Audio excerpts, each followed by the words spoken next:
لولا الخميني لا يخرب بلادنا ولا يكثر الهدره ولا يكثر الكلام. قتلنا وشردنا وفجر بيوتنا وجا اليوم يتحدث عن السلم والسلام. ظلمنا وحاربنا ودمر جيوشنا وجا الآن يرشدنا عن العدل والنظام.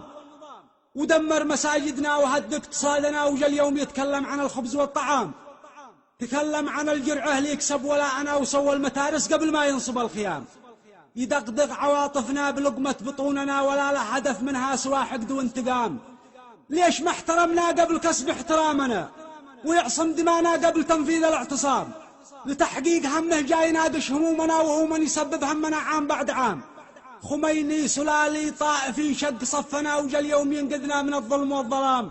مشعب وباسم الشعب يحتل شعبنا وأمي يعلمنا وهو قايد العوام. وجا الثور بالثوره ليأخذ بثأرنا من الشعب ذي ثاروا على جدها الإمام. وكف يعزي في عزانا وموتنا وهو من قتلنا وانشأ الحقد والخصام. وكف ذي جرحنا جاي يضمد جراحنا. عجايب عجيبه ما سبق مثلها حرام. يجمل لنا الدنيا وشوه بديننا ويدعو إلى الوحدة ويفرح بالانقسام. وحتى صلاته تختلف عن صلاتنا وانا عارف أعماله في الفطر والصيام. فلا حج في مكة ولا بات في منى ولا طاف حول البيت والركن والمقام. ينفذ خطط إيران والغرب باسمنا ويبدأ يساهم قبل ما يطلق السهام.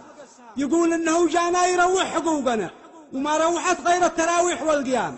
مخالف لمنهجنا وسنة نبينا وذي يقتنع به يعتبر عين جيم لام.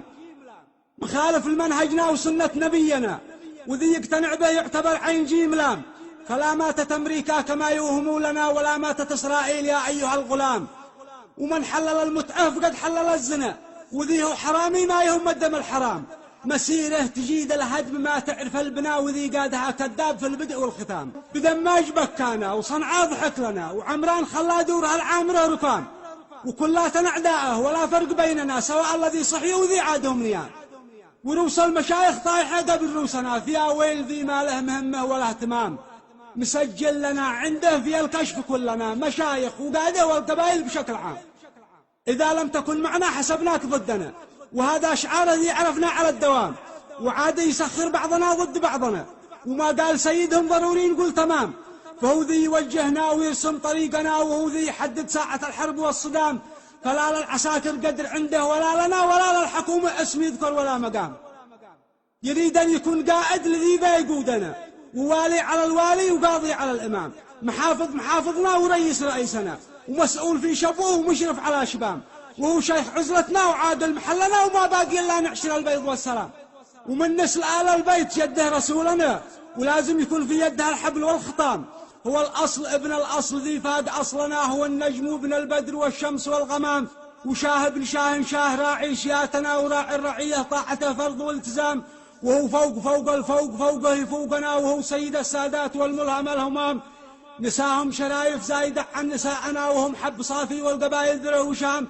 بيستوردوا منا ولا صدروا لنا وممنوع نتزوج من السادة الكرام. لماذا وللمه ليش من بايقول لنا من أعطاه هذا الفضل والاسم والوسام؟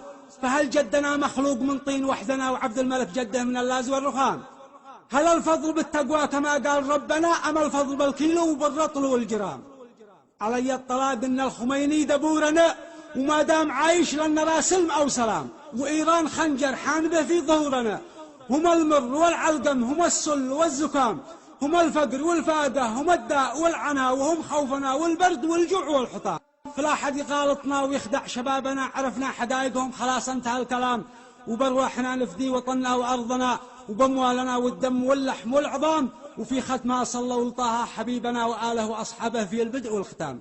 والسلام عليكم ورحمة الله وبركاته. لولا الخميني لا يخرب بلادنا ولا يكثر الهدرة ولا يكثر الكلام.